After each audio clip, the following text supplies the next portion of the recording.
Chemistry 1.1. As per usual, we start with our syllabus. So 1.1 is the particulate nature of matter.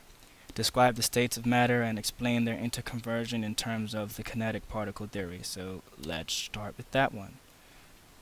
Describe the states of matter, blah blah blah blah blah. So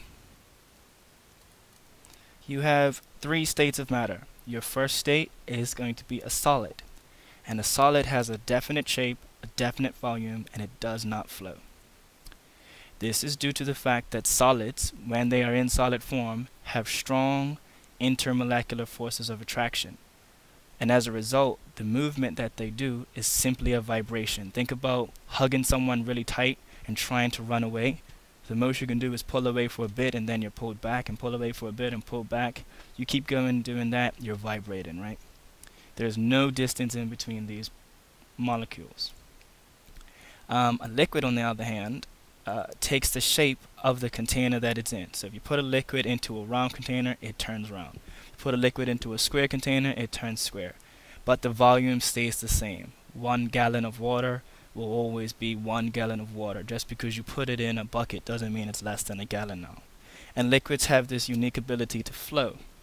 And this is due to the fact that liquids have weak intermolecular forces. And let's talk about intermolecular forces. Intermolecular means that in between the molecules. So the force between the molecules is weak, and these are forces of attraction. I think that's what you guys called them in middle school, forces of attraction. Now we call them intermolecular forces. So there are weak intermolecular forces of attraction which cause these molecules to slide over each other. So they're stuck together, but they can kind of wiggle a little bit and they can just slide. They can't pull apart, but they can slide. There is little to no distance in between them. A lot of times when I see students do answers, when I say draw a liquid as molecules, they'll just spread them out a bit all over the place. If it takes the shape of the container, let's give an example.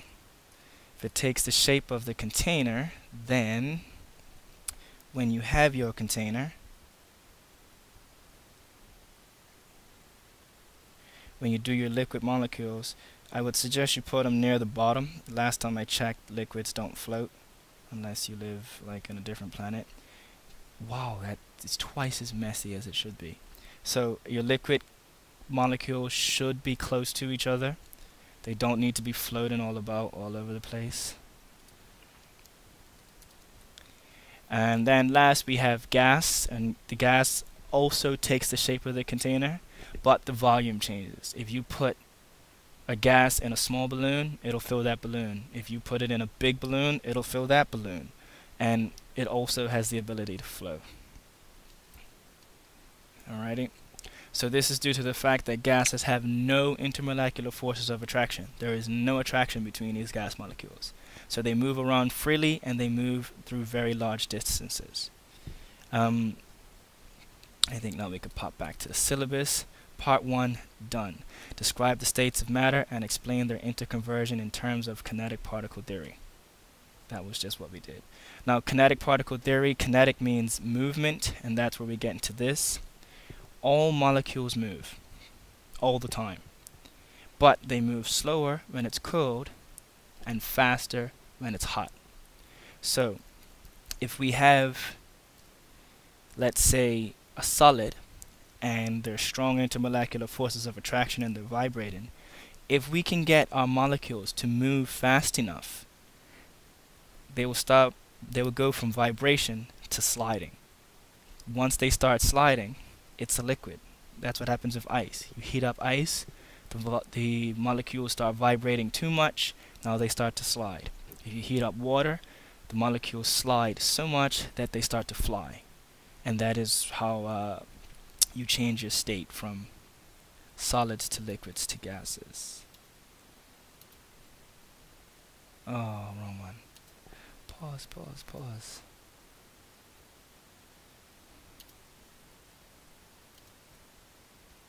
Okay, we back up? Yes, back up. Oh, that's why it keeps disappearing. Alright, so next on the syllabus, if we take a peek, here. Syllabus. Describe and explain diffusion. Notice how I keep using my syllabus to study and to learn? That's what you need to do as well. So describe and now it's not going to work. Lovely. Describe and explain diffusion. Alright? So let's go to diffusion. So the definition of diffusion is actually given to you in the biology syllabus. It's the net movement of molecules. Yeah, I'm not reading that. You can read it. So that's what it is. You kind of have to break this down into three or four different mini definitions. Part 1, diffusion is molecules moving from with a region of their higher concentration to the region of their lower concentration. That means moving from where there's a lot to moving to where there's a little. Down the concentration gradient doesn't mean anything due to random motion. That's the important part. So let's say I have a lot of molecules on the left side of the screen. They are all randomly moving. Everything is always moving. Just because you can't see it doesn't mean that it's not. Now as they randomly move, some will move to the right side of the screen, some will move to the left side of the screen. But they went from where there was a lot in one area to where there's a little, which was where there was none, to the point where now they're evenly spread out. Okay? So that's diffusion gradient. That's diffusion. What it means by down a gradient is that when you go from where there's a high concentration to where there's a low concentration, you will always go downhill to the point where it's equal and everybody has the same on either side. One goes left, one goes right. It doesn't actually change. Oopsies, not that. Boom! Describe dependence of rate of diffusion on molecular mass. Ooh, that sounds complicated. It's not. Basically what it means is this. New slide, please. No, that one. Not that one. That one. What it means is this. If I have a bunch of little things diffusing, why is it doing that? And I have a bunch of big things diffusing, which ones are going to move the fastest? So the little guys are going to move over at 1,000,000 miles an hour, and the big guys are going to move over at like 5 miles an hour, which means that the bigger you are, the slower you diffuse.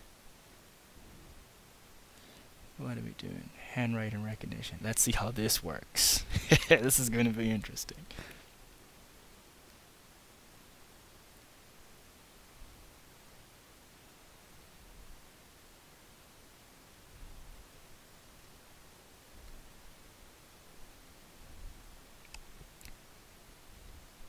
Yeah, that failed miserably. Bigger molecules move slower. Yeah, let's just stick with the talking. Or maybe I could type it. I definitely can type it. Where's the... Let's go. So, bigger molecules move slower. Therefore, bigger molecules diffuse slower. And Mr. Zoo is very slow. Alright, so that's what that one stood for. Describe evidence for the movement of particles in gases and liquids. That's actually an experiment, and I have to show you that in a different video. So that is this chemistry? That is chemistry 1.1. Done.